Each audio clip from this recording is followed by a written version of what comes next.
who do you think is the best lightsaber fighter, dark side or light side, on screen in Star Wars? I'm gonna have to go with General Grievous for that. He General has Grievous? 4 arms and can expertly use 4 lightsabers at one time. True, So and he is. I think the way that his mind works, he learns these different lightsaber forms like real technical and to a T, and so he can use different forms with his forearms. Each arm can be doing a different form and approach, and can be exploiting weaknesses. But Obi-Wan did beat him, but he ended up having to use a blaster. So I don't know if it had stayed strictly lightsabers if Obi-Wan would have won. But Obi-Wan's definitely up there. Like he's one of the higher tier. But because he beat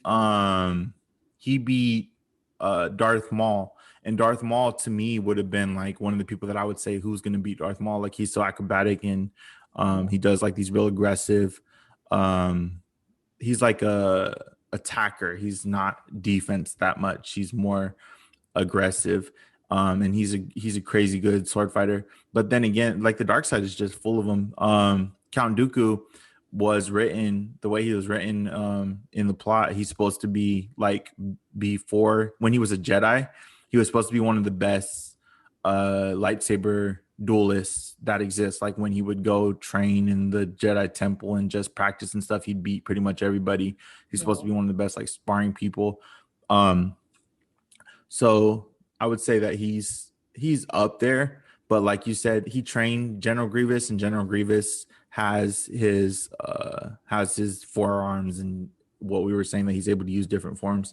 But then of course, Anakin, you can't count out Anakin or Luke really for that matter, because Luke did beat Darth Vader, and in a sense he beat Palpatine. Palpatine is another one. Palpatine and Anakin, I think both their names need to be thrown in there. But can they beat Grievous? That's a good question. I think Anakin, because Obi-Wan beat Grievous, I think Anakin could have. But I mean, Anakin didn't even beat Obi-Wan. So, but Obi-Wan is another, that's back to the other conversation that he's a thinker, how he got on the high ground and certain elements. He's a little bit more intelligent than Anakin, who's just like into emotion and trying to resist turning to the dark side all the time. Anakin's a crazy good fighter, but you know who we're overlooking a lot that needs to be mentioned? Ahsoka Tano. She's a crazy good lightsaber fighter. okay, really good. She's given most of these people we mentioned a run for their money when she fights them. So I would almost say her. I don't know, because I don't know if Grievous can beat Palpatine, but if Grievous can beat Palpatine, then Grievous is definitely top tier. But I think Ahsoka can beat Grievous.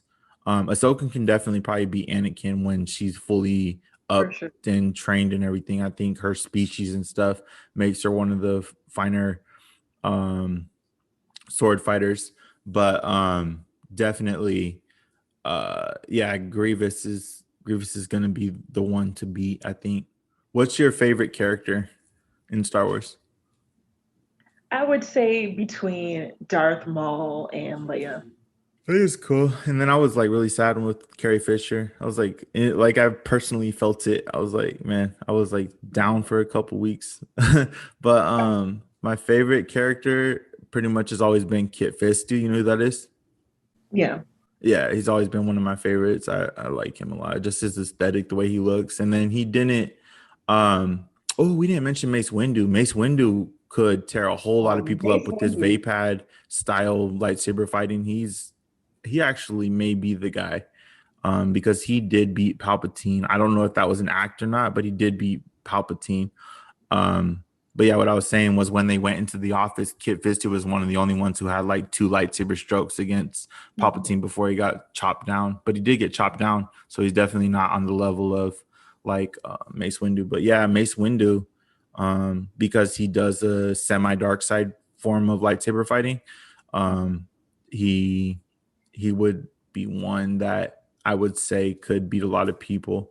Oh, we didn't even mention Yoda, but I think Mace could probably beat Yoda. I think Mace could definitely beat Yoda. Yeah. So I would put Grievous, Mace Windu, and Ahsoka in my top 3. Grievous, Mace Windu, and Ahsoka. Yeah, I'll put Anakin right under that, and then Darth Maul. Yeah, and then Palpatine's up there, but yeah, there's a lot of good lightsaber fighters in there. Um, okay, and then staying on the subject of Star Wars, we're gonna go ahead and wrap up with do you think that Palpatine had a good plan? Palpatine's very, very intelligent. He's very well thought out. He sees the long game in things. And I think the way he infiltrated the Senate and used his political aspirations to kind of, fuel his plan was very brilliant. I mean, it worked out for a long time. So I do think he had a good plan. Yeah, I mean, in the end, he got his goal. He became supreme emperor of the universe. So, Yeah. it definitely, I mean, it wasn't a terrible plan, but relying on Anakin so heavily, I think, was a weak point in his plan. I didn't think he underestimated the fact that he would turn back to the light because he could see, and everybody could see so much dark in Anakin. That's why they didn't want to train him and stuff.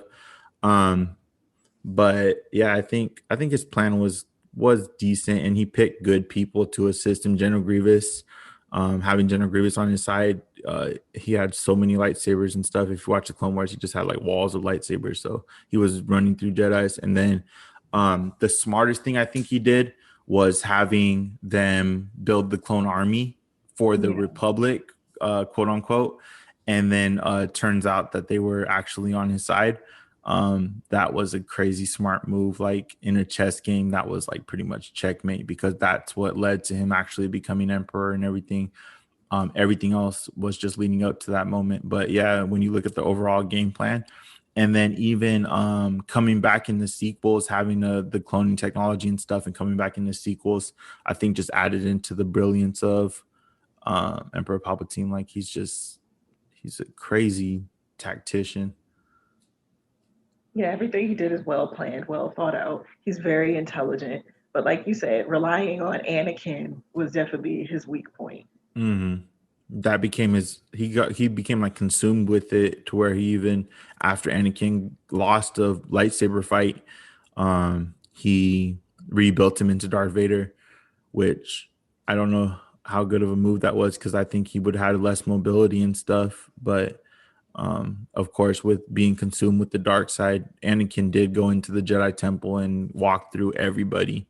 Could have been because it was a surprise attack, but it could also been because he was on that level of uh, ability with the dark side. But yeah, definitely, it was a decent plan. Just that was the weak point was relying on Anakin, Yeah. not turning to the light side. But that was kind of the Jedi's plan too. Was that he's supposed to be the chosen one, so they're going to train him, even though he has dark in him, just with faith that he's not going to turn to the dark side.